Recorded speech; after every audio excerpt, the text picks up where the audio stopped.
The Right Honorable Speaker of Parliament,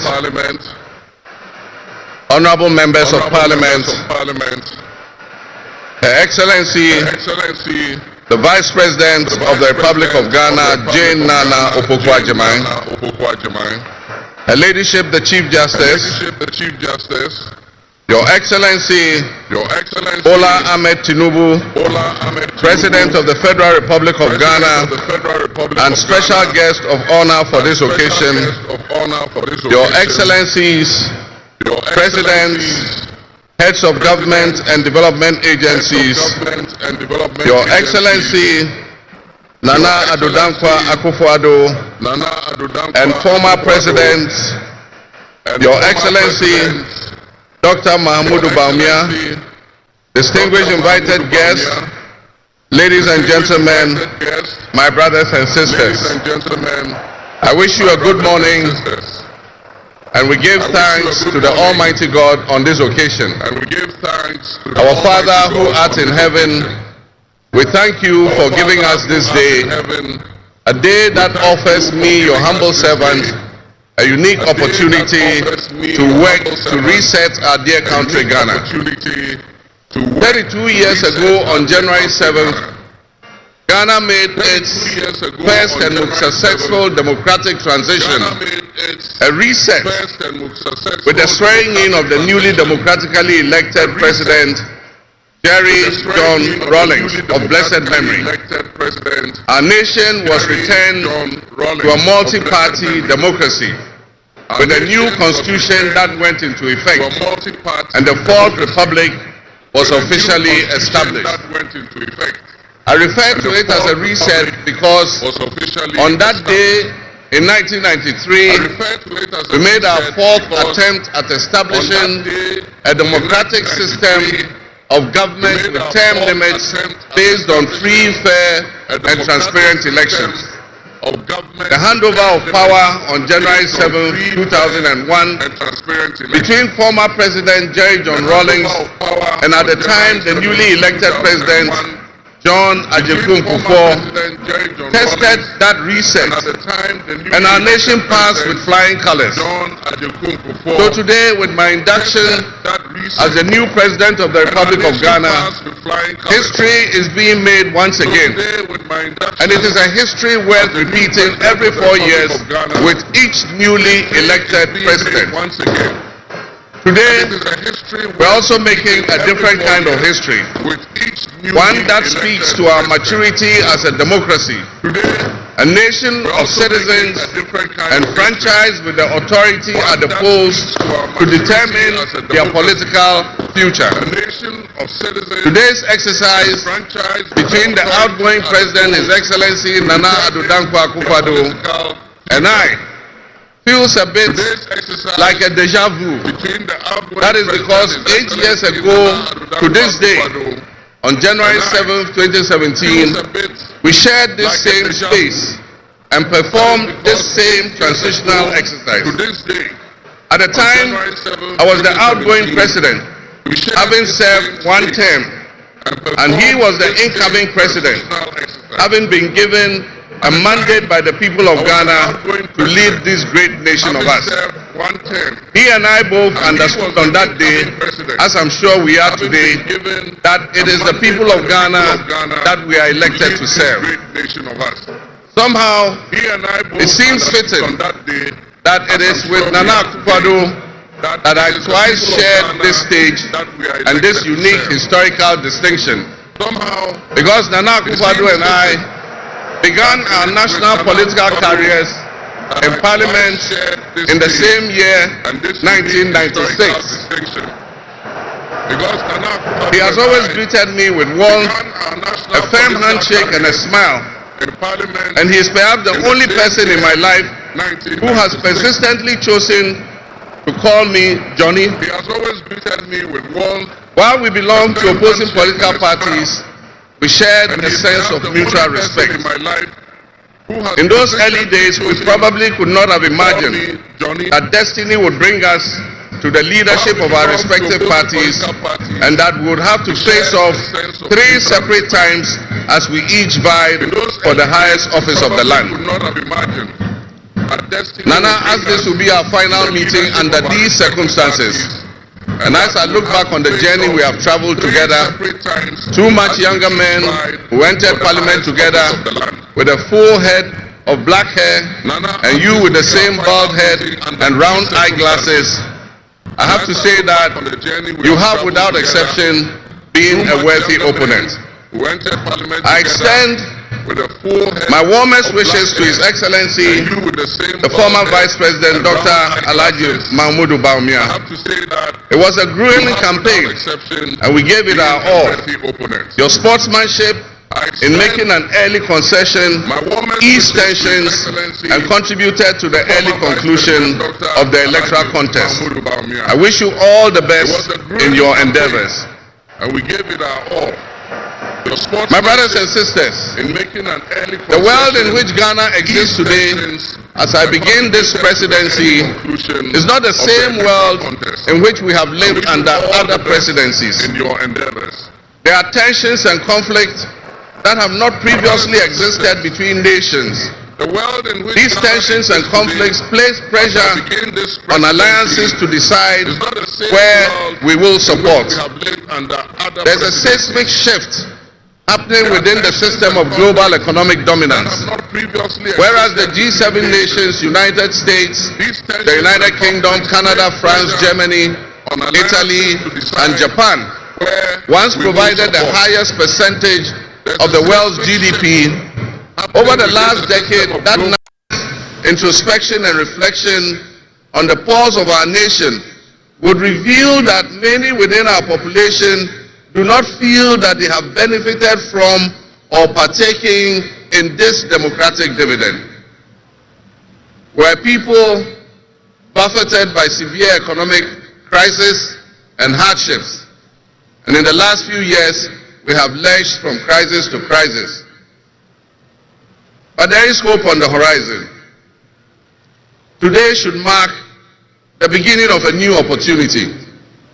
An opportunity for us to make a difference in our governance and our economic management. We shall reset our dear nation, Ghana.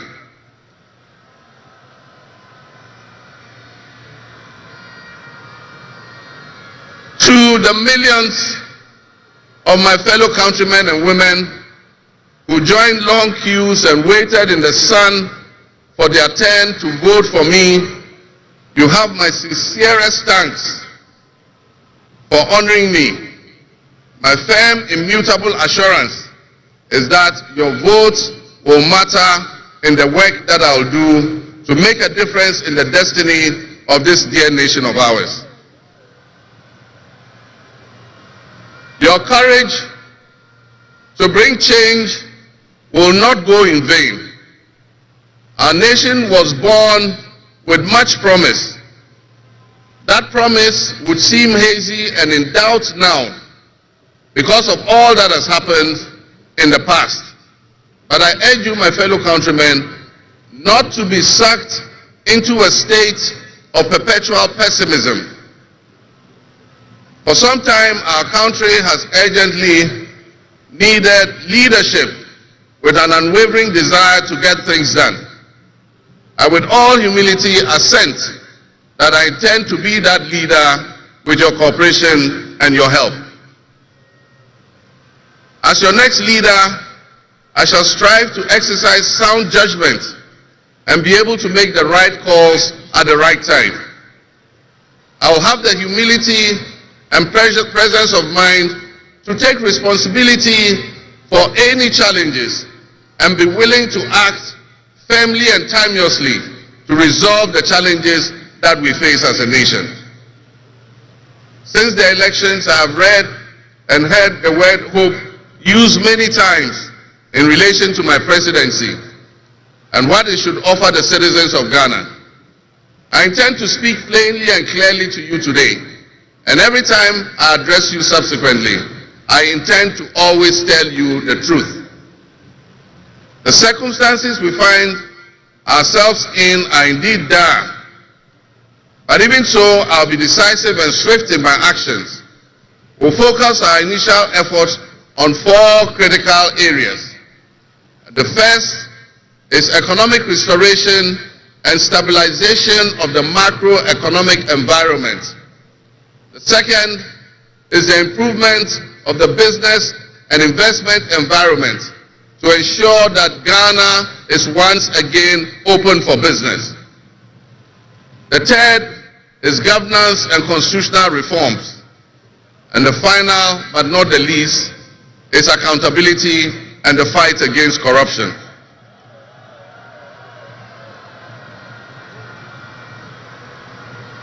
My brothers and sisters, actions have always spoken louder than words. With that in mind, I have entered into a covenant with you, the good people of Ghana, in which I have enumerated 26 actions that I'll take within my first 120 days. There is reason for hope, and there is every reason for hope. But we must also have faith, because faith empowers us to trust the things that will happen. With faith, you believe what you know, and that is why we need faith to be able to achieve our reset. We need a reset with the faith we have in our country and our leadership. We need a reset with the faith we have in our institutions. We need a reset with our faith in our dear nation, Ghana. And by that I mean in all of us, because all of us are Ghana. You are Ghana, and I am Ghana.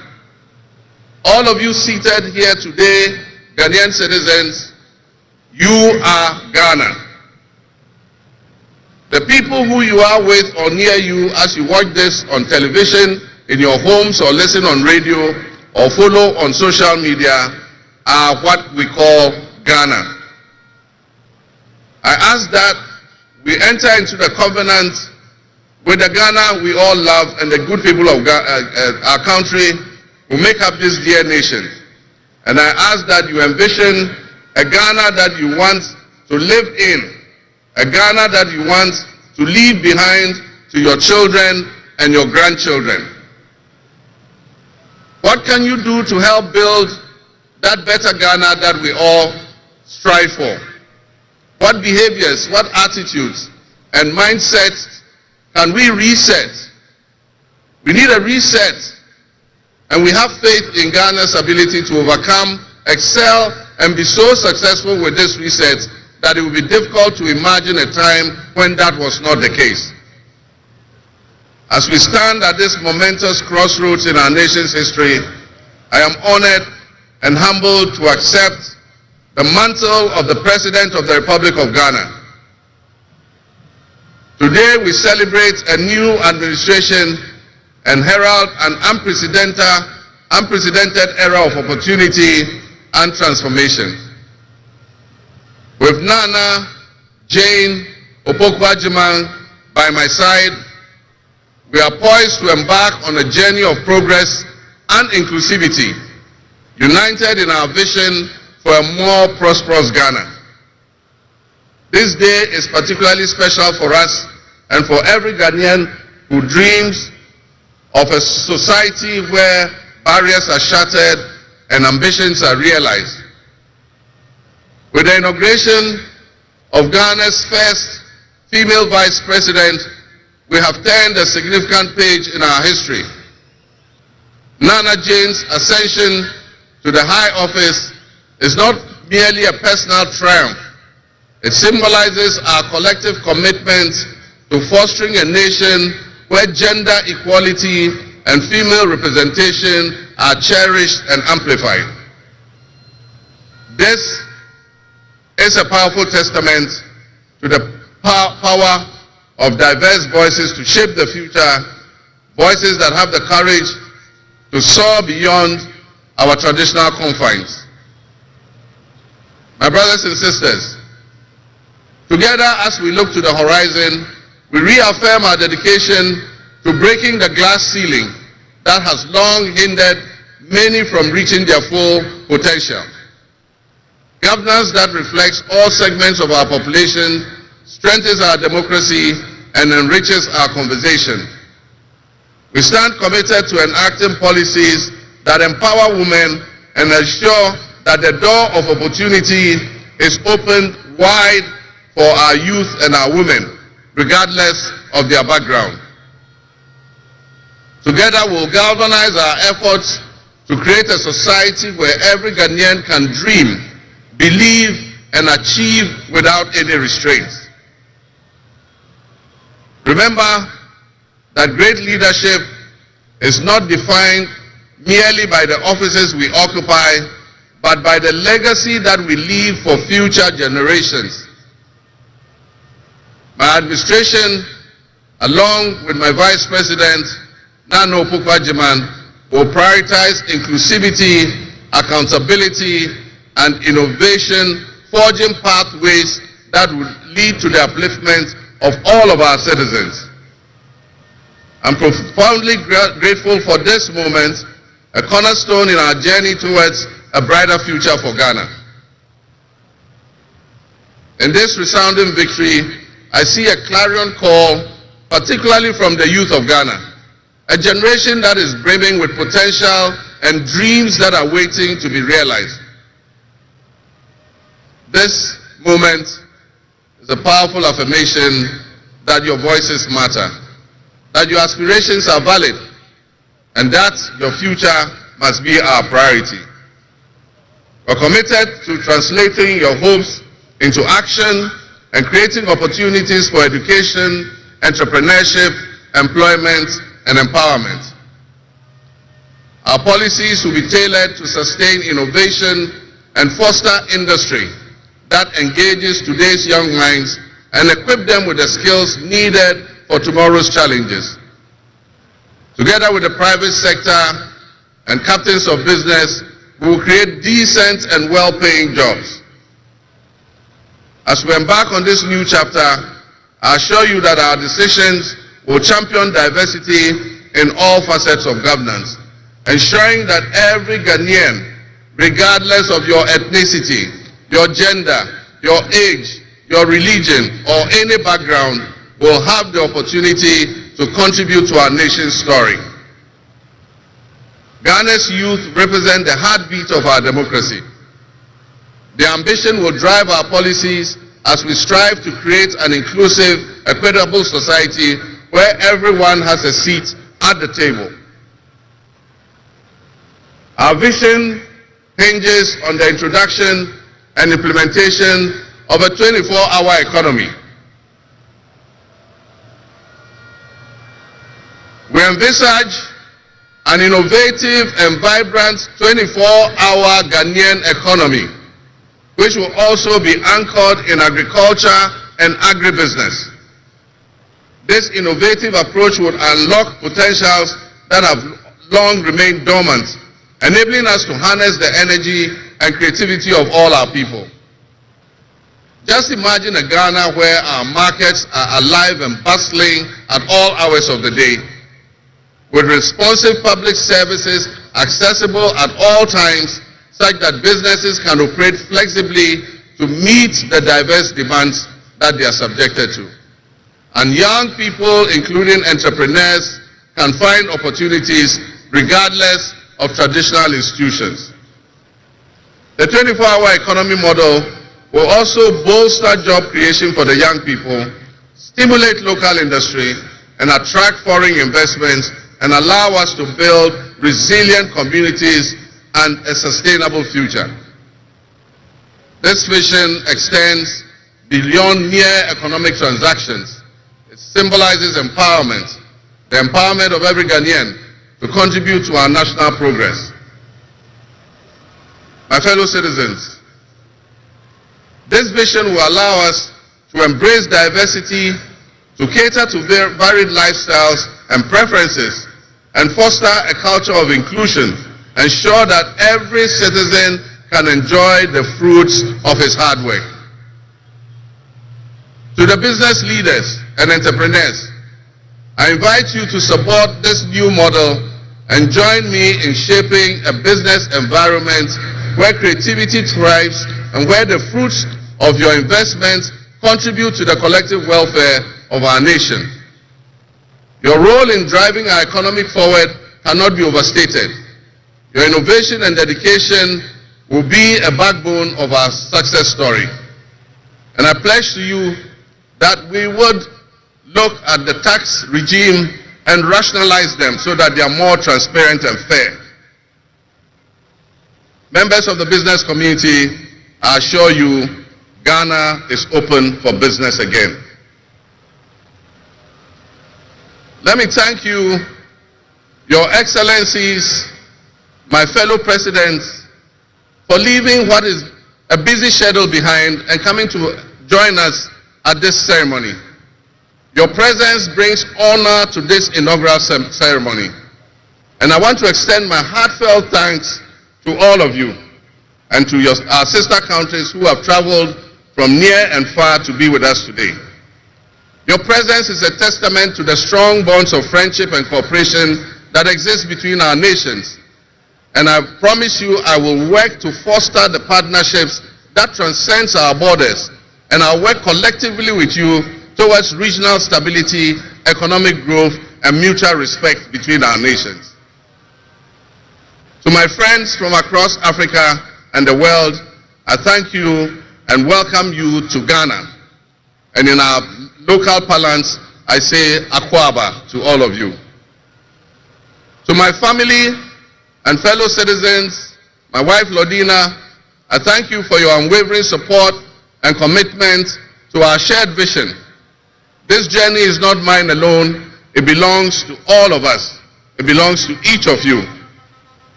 Let today be the dawn of a new era of hope, an era of job creation, an era of accountability, an era of institutional strengthening and resilience, and an era of unparalleled potential for all Ghanaians.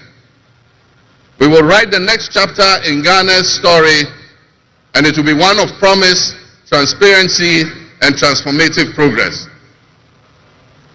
My fellow citizens, this is a patriotic call to action for all of us to participate in building a nation that lives up to its promise, where hope thrives and dreams become a reality.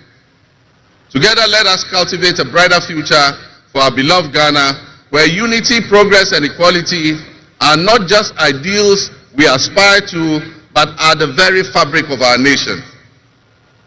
In closing, I invite you to partner with us on this journey. Together, we can create a brighter future for our beloved Ghana, where unity, progress, and equality are not simply goals we are aiming for, but are the cornerstone of our society. Let's work hand in hand to foster these values and strengthen our nation for everyone. My fellow citizens, our invited guests, I thank you very much. May God bless our homeland Ghana and make our nation great and strong. I thank you.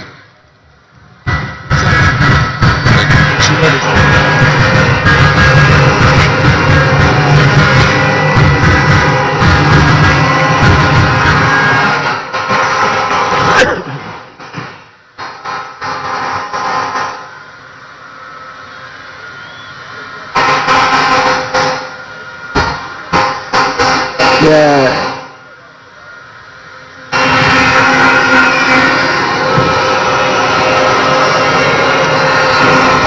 Honorable members. Hello, keep watching Expo GH, the best channel on all of YouTube. Yes.